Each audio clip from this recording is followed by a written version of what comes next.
Hello, Walter. Hello, uh, Vladislav. Good to be with you. Thank you for accepting my invitation. My Today pleasure. I'm talking to Dr. Walter Block, who is the author of the famous bestseller Defending the Undefendable, a book that teaches us not to accept uncritically what society tells us, but to check our assumptions. At least this is my what I got from the book. Walter, would you like to introduce yourself? Well, I am a professor of economics at Loyola University, New Orleans. My PhD in economics is from Columbia University, and I am a libertarian and an Austrian economist. And I'm delighted to be with you on your show. You've met Ayn Rand in person, and to me, she's this mythical figure like Odysseus or Achilles. So, could you please tell me what she was like? Well, while I'm bragging, I have to brag more. I once shook Ludwig von Mises's hand, and I never washed it, so it's a little dirty. But if you shake my hand, you channel Mises. And also, I once beat Hayek in chess.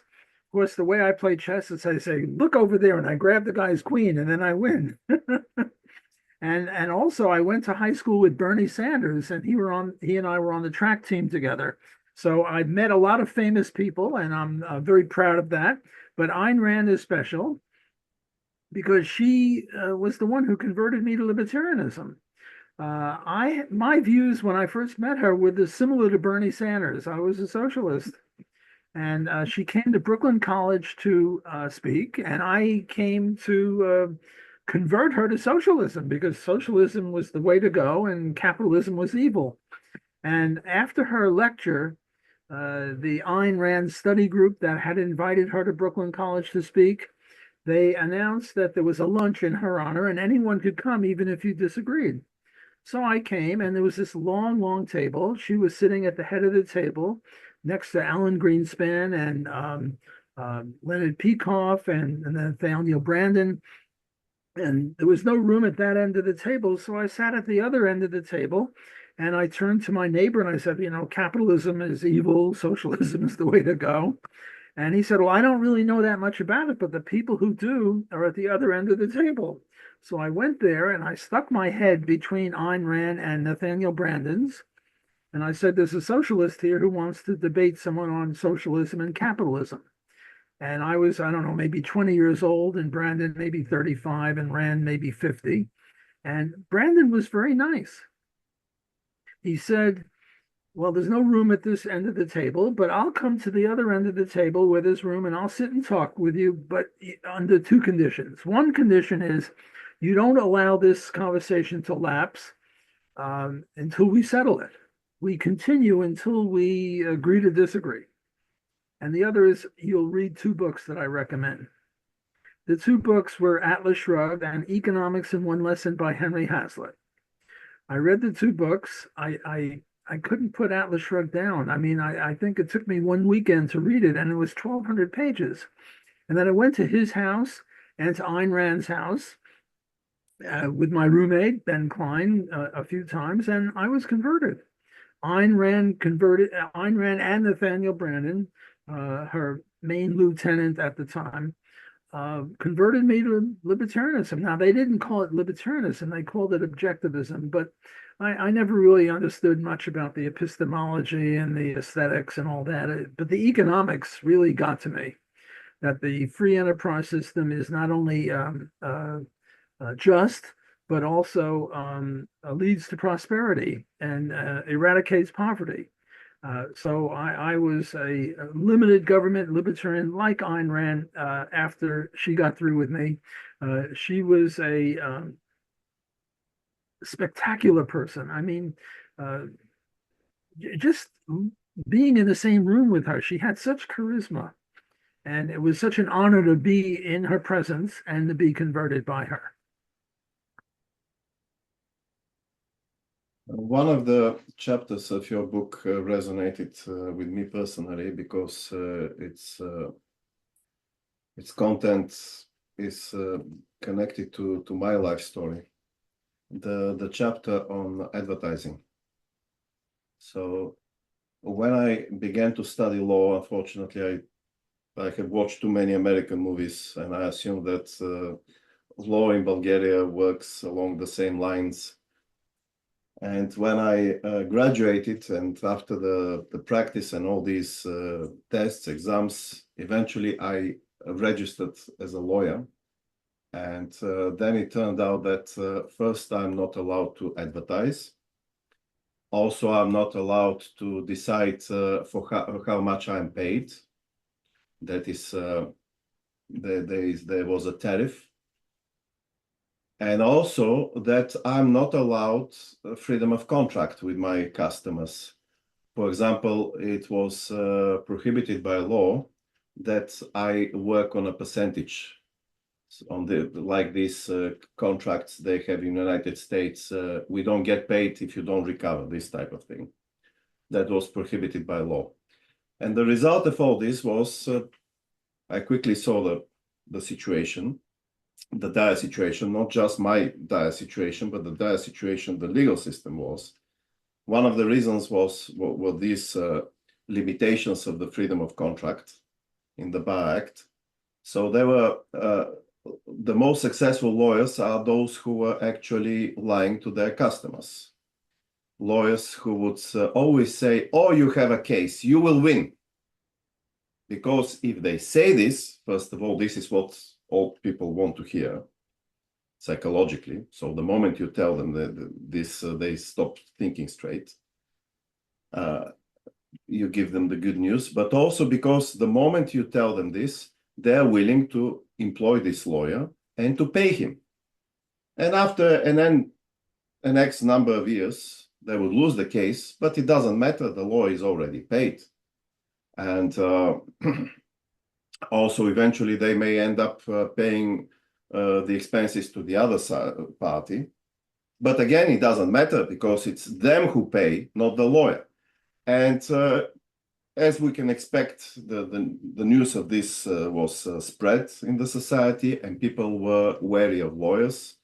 And eventually, which also meant that people are wary of using the proper procedures, the legal procedures. And they would try to sort out their legal issues either by giving bribes or intimidation or finding under the counter illegal solutions, or just saying it doesn't matter, and which meant that eventually the law didn't matter, because if you don't sue, if you don't use it or lose it, if you don't use certain rights under the law, eventually they exist on paper only. So this is the result, in my case, of what the prohibition of advertising and other contractual freedoms led to. What would be your comment on this? Well, I agree with everything you say. The law against advertising helps already established lawyers because everyone knows them. Whereas if you're a new lawyer, nobody knows you, and the only way to get a customer or a client is to advertise. So advertising has a bad press. People think that advertising is not productive. Like, let's say we make a shoe. The leather is important. Stitching it together is important. But people don't realize piling up shoes in the factory doesn't help the consumer. Until the consumer gets the shoe, it doesn't count. And selling is just as important as creating, because without selling, the consumer can't get the shoe. And without manufacturing, the consumer can't get the shoe. But everyone sees the shoe and they say, oh, the shoe is good. But they don't see the fact that the shoe gets into the customer's hand. And the only way it can get into the customer's hand is if he is got the information about the shoe. Well, advertising is a way of getting the information to the customer, and you want to get it in a nice way, in a way that attracts the customer, and that's why advertising is very important. And any society that denigrates advertising is a society that will, sorry, not be as prosperous as it otherwise would be. So I favor the legalization of advertising. I don't necessarily favor any of the professions in the book, but what the book is predicated on is promoting libertarianism. And what libertarianism says is that anything should be legal as long as it's voluntary between consenting adults. And advertising is certainly legal. And therefore, we should allow advertising, and any society that doesn't is to that extent an unjust and an economically inefficient society. I also liked your freedom of speech argument when it comes to advertisement, because among other things, adverts are an art form, and they also could send a message that is on your views of life. And indeed, when one goes surfs through YouTube, he can find so many good adverts over there, and people are watching them not because they're interested in the product, not because they want information on particular good, but because they just enjoy it. It's just fun. I mean, sometimes the adverts are more interesting than the main show because they're constrained for they must be short. They pay per minute or something, and they try to put as much as possible to make it count. And look, if advertising is so bad, why does the government advertise? The government is advertising all over the place, and then it says that private citizens can't advertising. This makes no sense. Yeah, government has double standards with so many things. For example, government prints money, runs, which leads to inflation. But if you try to print money, you will be locked up because you are a counterfeiter. Let's move to something that is more challenging, because it's obvious that advertising is good and prohibiting is bad. Everybody who, never mind whether one is libertarian or not, everybody who has something here would agree with that. But let's move to something more challenging: abortion. Now, I familiarize myself with your evict but not kill argument, but still I cannot. And I'm a libertarian myself, but I'm not sure what the right solution is, because they're conflicting arguments. So on one hand, I'm pro freedom of contract, and prohibiting abortion means that a woman is denied the opportunity to strike a deal with some hospital regarding a medical procedure. On the other hand, this deal involves a third person who has no say, and if I'm to stick to the legal side of things, the only contract affecting a third person that the law allows since the Roman times, for obvious reasons, is a contract that benefits a third person, not a contract that takes something away. And obviously the third person here, the baby, will not be benefiting, even if the baby survives, because babies who are evicted, let's use this term prematurely, they're not as healthy as the other ones. On the other hand, also there is, even if because they say, yeah, but this is not a person yet, it's a fetus, for them this is not a person. But even if we accept this argument that this is not a person, then there is the problem with cruelty, because if you farmers are, for example, not allowed to slaughter a sheep by dismembering it piece by piece, as it is done with the fetus when it is aborted. They're supposed to slaughter it as quickly as possible. So obviously this fetus, even if it's not a person, it still feels pain like the rest of us and like all the animals. And this is a very cruel and painful way to die. So what would you say about these arguments that stray a bit from the conversation, the discussion you're having in your book? Well, abortion is a very, very difficult issue. Not only does the general public divide on this, but even libertarians divide on this. For example, the two most famous libertarians might be Murray Rothbard and Ron Paul. Murray Rothbard is pro-choice. Ron Paul is pro-life. They start from the same libertarian premises and they deduce and they come out 180 degrees apart from each other, which indicates that there's something going on here that is difficult. The abortion issue is very, very difficult and a very divisive issue. And I'm glad you raised it because it's important to address it. My view is that evictionism is a compromise position between pro-life and pro-choice, but it's a principled compromise. Look, if I say 2 plus 2 is 4, and you say 2 plus 2 is 6, a compromise is 2 plus 2 is 5. But which is wrong, by the way. Slightly wrong. Slightly, okay. It's a compromise, but it's not a principled compromise because you can't deduce 2 plus 2 is 5 from anything.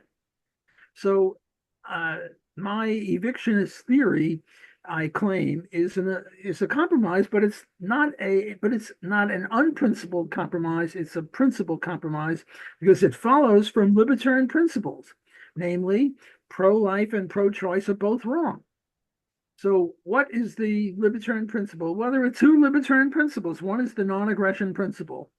Do not punch anyone else unless you agree, as in a boxing match where we agree to punch above the belt. That's okay. But the second one is private property rights. I admire your shirt. It's a much better shirt than I have. Now, suppose I grab it. You're in Bulgaria. I'm in New Orleans. Don't worry, I won't be grabbing your shirt. But the question is, am I a thief when I grabbed your shirt? Well, it all depends upon who the rightful owner of the shirt. If you stole it from me yesterday, I'm just repossessing it. So then you're the bad guy. But actually, I never saw the shirt before. And if I grab it, I'm the thief because you're the rightful owner of it. So the question is, who is the rightful owner of the property in question? And I say the woman is the rightful owner of the property in question. It's her body. Now, let's take the case of rape. Now, let's take the case of a 12-year-old girl. 12-year-old girl is walking down the street. She gets grabbed. She gets raped. She gets impregnated. And now there is a human being inside of her. And I believe that the human being starts with the fertilized egg. In the Jewish tradition, the human being doesn't start until he graduates medical school. But that's just I haven't heard this one. Silly joke. Actually, the Jewish tradition is the human being doesn't start until the heart beats. But I reject that also because look, I'm now having a heart transplant, and my bad heart was taken out of me. And they're keeping the blood going in the hospital, and a new heart is going to come in. But right now, I have no heartbeat, and somebody shoots me. Did they shoot a dead body, or did they shoot an alive person? They shot an alive person, so the heartbeat is irrelevant. The key for starting a human being is the fertilized egg, because the fertilized egg will grow into a normal human being, whereas the sperm alone and the egg alone will not. So now this 12-year-old girl has a person inside of her. How do we describe this person? I describe this person as a trespasser, an innocent trespasser, but a trespasser. This baby is a trespasser. If we Yeah, but believe, this baby trespassing is a conscious act, and it implies it's a criminal offense, by the way, and it implies that the person who is committing it has some capacity to understand what he is doing, no, or have a choice. I mean, for example, okay, let me give you an example, a legalese example, a legal example. If I'm held against my will in some building that belongs to another, and this person wants me out of his building and I don't go out, I'm not committing trespassing because I'm held there. I have no choice. And this brings me to the baby. The baby, first of all, never had a choice whether to be in this womb or in some other womb, and it doesn't have a choice on whether to remain in the womb or to leave the room, because if it leaves the room, it dies. So, from a legal point of view, that's not trespass. And I'm speaking here with somebody who has practiced law for 17 years. well, I don't practice law, but I must have 150 articles in law reviews because I don't know what the law is. I just write about what the law should be, and what the law should Well, be is trespass is an act which is committed by a person intentionally, and which implies that this person has the capacity to understand what's going on and can choose. And like I said, the baby has neither understands, neither can make the difference, neither has a choice. well, we'll have to agree to disagree. I think that the baby is a trespasser, and I think that if I drugged you and now I put you in somebody else's house, Mhm. you are a trespasser because you don't believe. Now, No, let me finish my sentence. You are a trespasser because I drugged you. You're an innocent trespasser. It's not your fault. yeah, It's but there is no such thing as innocent trespasser. This is the whole well, point. we'll have to agree to disagree. I think there is such a thing as an innocent trespasser. I disagree with your interpretation of law. I think that that baby is a trespasser because the baby is unwelcome and the mother owns her property. And when you say what you're saying, you are violating the ownership rights of the mother. You are saying that that baby is not a trespasser because he's innocent. Obviously, a baby is innocent, but you are violating one of the most basic elements of libertarianism, namely that the mother owns her body. So let me finish my analysis. Look, we'll have to agree to disagree. We can't always, these are complicated issues. But in my view, that baby is a trespasser. Now, what can you do with an innocent trespasser? Can you kill the innocent trespasser? Of course not. The trespasser is innocent. Can you evict the trespasser? Yes, you can evict the trespasser. So therefore, eviction is justified. Not murder, eviction is justified. Now, in under present medical technology, in the first 6 months, if you evict the baby, uh, this small human being, the baby will die. And this is very similar to the pro-choice position, which allows abortion. On the other hand, if the baby lasts until the last trimester, the seventh, eighth, or ninth month, and you now evict the baby, we now have a pro-life position, namely the baby stays alive. Now, you're quite right that the baby will be much more healthy if it lasts 9 months in the womb rather than 7 or 8 months in the womb. But we're not concerned about that. We're concerned about private property rights. And the mother has a right to bodily integrity. And if you say that the baby is not a trespasser, you are violating the mother's right to her own body. And this is a violation of libertarian theory, at least the way I understand libertarian theory. So evictionism is a principled compromise between the pro-life and the pro-choice positions. It's a compromise. Obviously, it's a compromise because the pro-choice people say you can evict and kill, and the pro-life people say you can't evict and you can't kill. And what the pro-life people say is that that 12-year-old girl has to keep the baby for 9 months. I find that preposterous.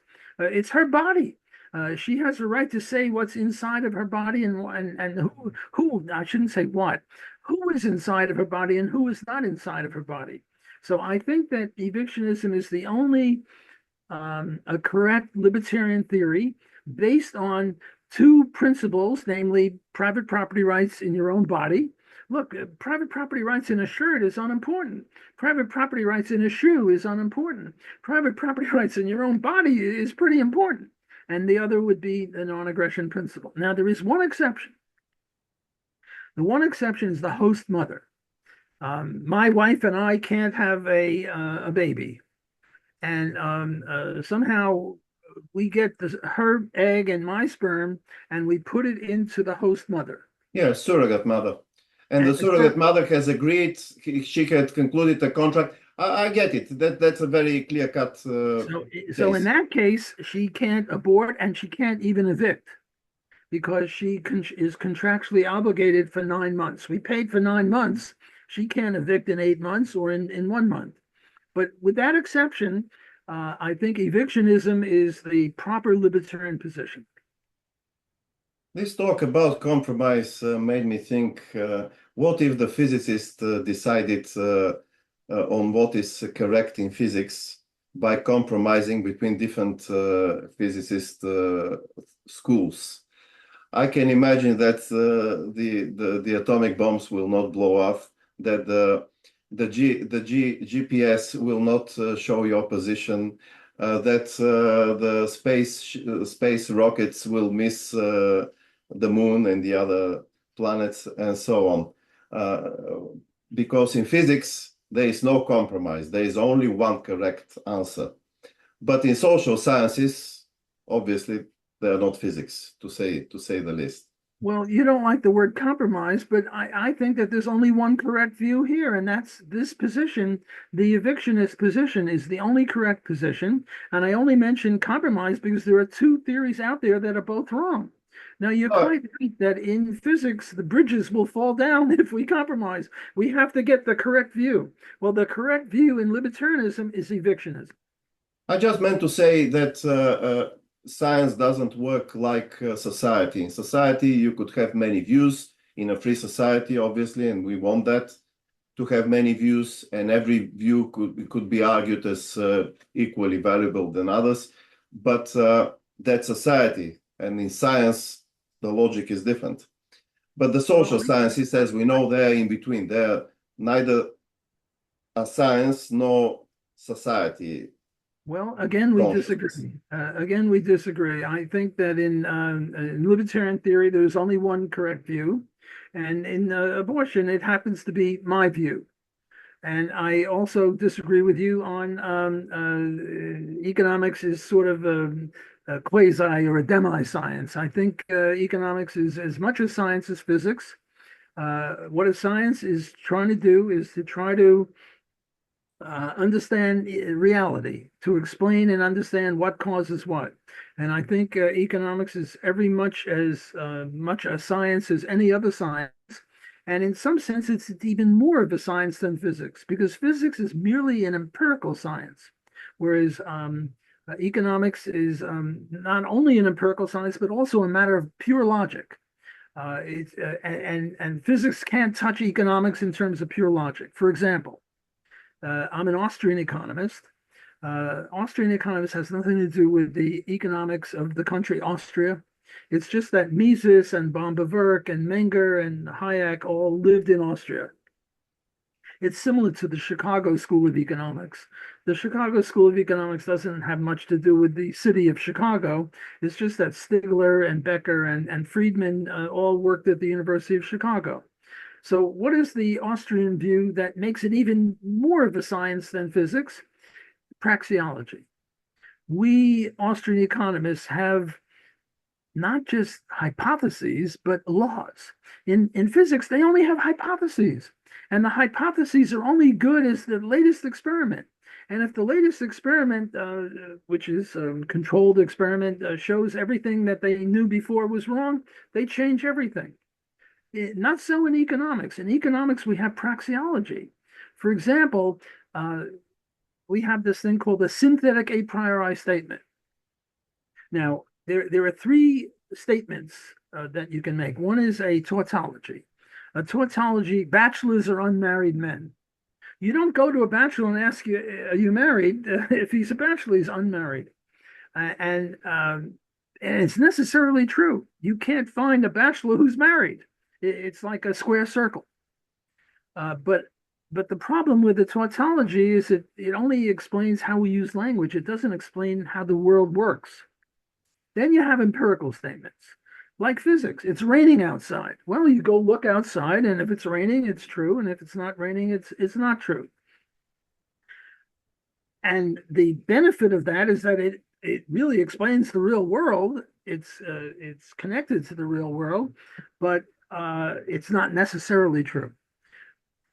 Austrian economists are the only ones who believe in the synthetic a priori statement. A synthetic a priori statement is one that is just as absolutely true as a tautology and also impacts the real world. For example, man acts. This is the essence of Mises's book, Human Action. You can't deny that man acts because the denial is an action of man. And there are logical implications, namely scarcity, because if there were no scarcity, man wouldn't act. That's one example. Another example is you bought that shirt for 25 bucks, let's say. I don't know how much the shirt cost, and probably it was in Much less. it was in Bulgarian money, but I'm too stingy. I'm 25 bucks. tight-fisted. Okay, 10 bucks. You bought the shirt for 10 bucks, $10. At the time that you bought it, I know that you valued that shirt more than 10 bucks and you made a profit. Now, I've explained the real world. I've explained your human action. No, I totally agree with these arguments. I don't dispute any of this. Oh, good. But I would say something else, that science has this power of prediction, and physicists, because they can make so many experiments, they can tell you that if they put so many kilograms of plutonium enriched to this degree in a pile, this is what will happen. This is how much energy will be released. And if they put so many grams less, this is what will happen. I mean, they can tell you these things exactly. While the economists can never tell you what will happen if we increase, say, the central bank interest rates by so many percent.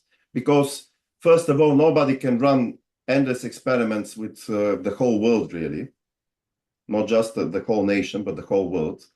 And also because there are so many factors at play. I mean, the job of a physicist is way simpler. So this is what I meant when I said that the social sciences are not, from some point of view, not real sciences, because they cannot predict. But by social sciences, I didn't mean necessarily economics, by the way. The economics is as close to the natural sciences as possible in the social sciences. I meant things like history or sociology or these studies. So there are all sorts of women's studies, some other studies. This is what the first thing that comes to my mind when I talk about social sciences, not economics. Well, I don't know about women's studies or queer studies or black studies or history or sociology. I'm more of an economist than I am there. But again, we disagree. And look, if we agreed on everything, we wouldn't have as interesting a conversation as we're now having. This is the point of the whole interaction. Yes. Let me talk about prediction. Economists can predict, ceteris paribus, other things equal, but other things are never equal. But we can predict that if everything else were equal and the government increased the money supply or reduced the interest rate, we can predict what would happen. It's just that other things are not constant. Let me tell you a joke. You probably heard the joke before, but I'm going to tell it anyway. There's a physicist, a chemist, and an economist on an island, and they have plenty of cans of food, but no can opener. So they're discussing what to do. So the physicist says, let's drop the can on a rock and it'll open up and we'll eat the food. The chemist says, that's pretty good, but I can do better. We'll heat up the can and the can will open and then we'll have hot food, warm food. And they turn to the economist and they say, well, how can you help in our deliberations? And he says, assume a can opener. I mean, Mhm. in one sense, it shows that economics is powerless. In another sense, it shows that only economics can be perfect if we can assume a can opener. We can't assume a can opener. We don't have controlled experiments. Look, even the closest controlled experiment we ever had was East Germany and West Germany, North Korea and South Korea. In East and West Germany, they had the same culture. They had the same language. They had the same productivity. They had the same IQ. Everything was the same. And then, due to an accident of war, they divided in East Germany and West Germany, and they pursued two different systems. And we know from immigration patterns, people were trying to get out of East Germany and into West Germany, not the other way around. And they were even killing people who try to escape. So does this prove anything? No, it doesn't prove anything because the socialists can always say, well, it was the weather, or maybe if you had the North Korean dictator in the East Germany, it would have been better.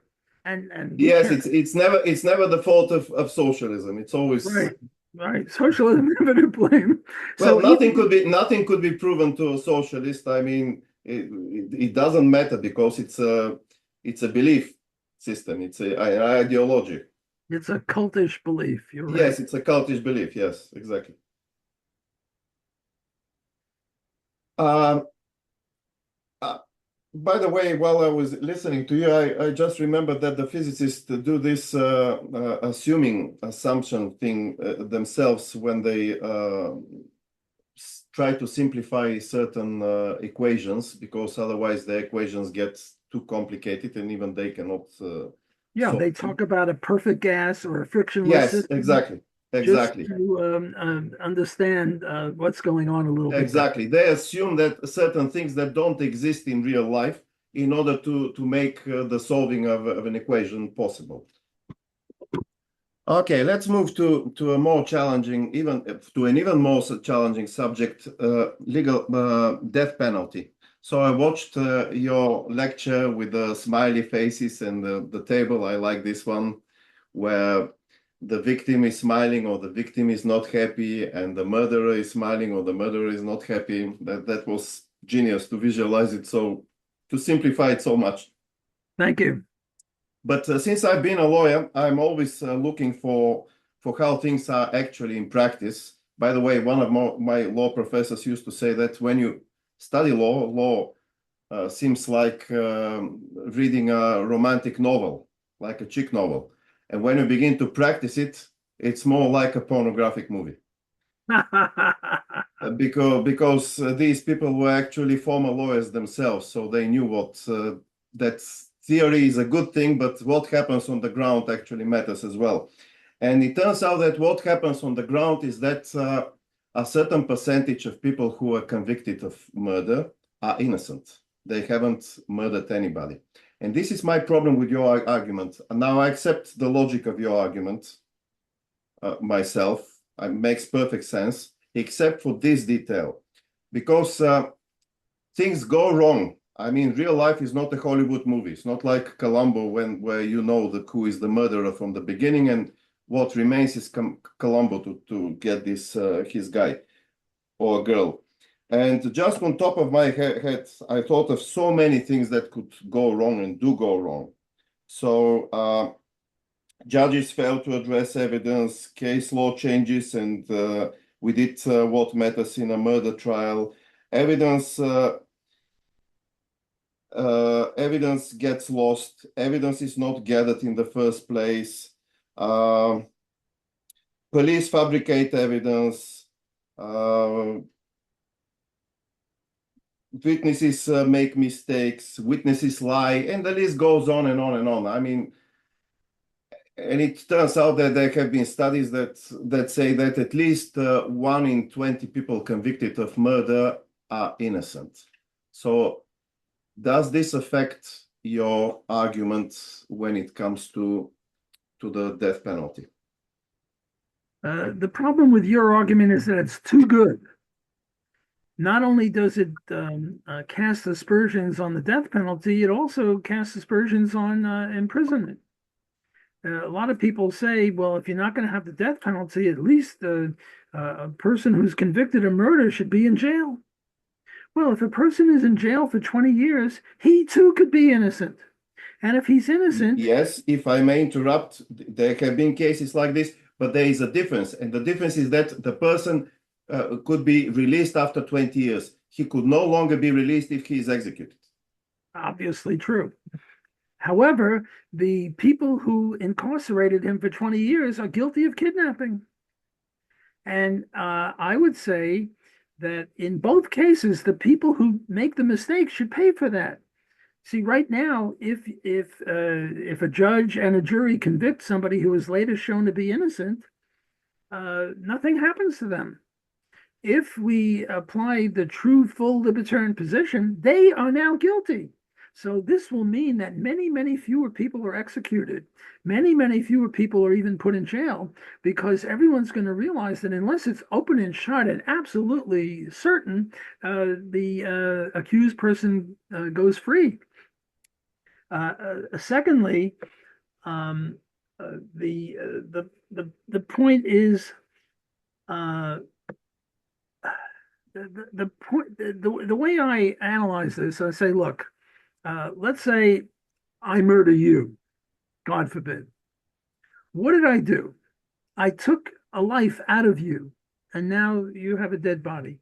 Now, suppose we had this machine, and I'm very much indebted to Robert Nozick, a famous philosopher, making up machines, magical machines. We have a machine that will take the life out of me and stick it back into you. Do we have a right to use this machine to put you and me into the machine and flip the switch and take the life out of me and stick it back into you so that when we emerge from this machine, you emerge alive, even though you went in as a dead body because I killed you, and I emerge as a dead body because the life has been taken out of me? Do we have a right to compel me to go into that machine along with your dead body? And the answer is obviously yes.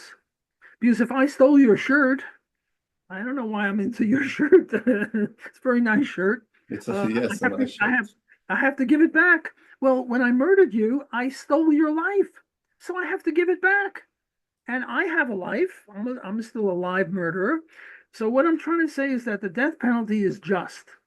Now, look, another benefit of the death penalty, even though 1 out of 20 make a mistake, a lot of times the murderer who was accused of murdering Jones didn't murder Jones, but he murdered Smith and he murdered 5 other people. So the injustice is not quite as bad. Because a lot of people, not always, but of the 1 out of 20 that you say is a mistaken death penalty, probably they murdered other people. So it's just that they go to jail, even though they were convicted of murdering the wrong person. A third point is that the death penalty does not reduce the murder rate. There have been studies in the US. Some of the states have the death penalty, some of the states don't have the death penalty. And they look for what is the murder rate, and they try to control for everything else that could affect the murder rate otherwise. For example, age. People our age are less likely to murder than people 22. People in their 20s more likely to murder than people in their mature years. So what they do is they control for that, and they found no effect. However, Isaac Ehrlich, a scholar who graduated from Columbia a year or 2 ahead of me, did a study, and he didn't look at the death penalty, but he looked at the execution rate. Because a lot of the states in the US have the death penalty, but they never execute anyone. So he said, I don't care about the death penalty. Let's look at who executes. And he found a very statistically significant reduction in the murder rate when executions are looked at, namely those states that execute, other things equal, ceteris paribus, summa can opener, those states have much fewer murders. So you have to look at that too. And I think that, but that's just a mere pragmatic issue. But then again, it's a mere pragmatic issue that you're raising about mistaken convictions. So, but the essence of it is when I murdered you, I stole your life. I got to give it back to you. And if we had a machine that could compel me to give my life back to you, we should use it. We don't have that machine, but from the machine, we now know that my life is forfeit because I stole a life. I should be made to give my life back out. Take my life away from me. My life is no longer justifiably mine. Therefore, executions are justified. So I'm much more interested in deontology than I am in pragmatism or utilitarianism. Pragmatism and utilitarianism are interesting, but then we have to take into account the fact that the murderer might have murdered other people, not the one for whom he was convicted. And we also have to take into account that executions reduce the murder rate, and we certainly want to reduce the murder rate. Yeah, that's a pragmatic argument. I mean, even if we execute an innocent person here and there, now and then, we reduce the murder rate. The important thing is to execute somebody, not necessarily the right person, because it sends a message. Most people, even the would-be murderers, would not know that he was innocent. They would assume that he was like them, and they would assume that this is what awaits them. So I get this is a pragmatic argument. I mean, in the totalitarian countries, for example, this argument was used because, say, Stalin needed people for the public trials, and whether these people were guilty or not of what they were accused of, that was not so important. The important thing was to send a message. Well, obviously, a libertarian would oppose that, killing innocent people. Yeah, I'm giving an extreme and an absurd, making an extreme analogy. I mean, obviously, it's not what you advocate, but the logic is somewhat similar. Not somewhat similar, identical. Yes. Well, I wanted to be more gentle. You're too diplomatic. Vladislav, I promised you an hour. The hour is up. I greatly enjoyed it, and I hope maybe in a couple of weeks we can do it again. There are many more issues where we can discuss. Thank you, Walter. That was a very stimulating conversation. Thank you very much. Please enjoy the rest of your day. Thanks for having me on your show. Goodbye. Thank you.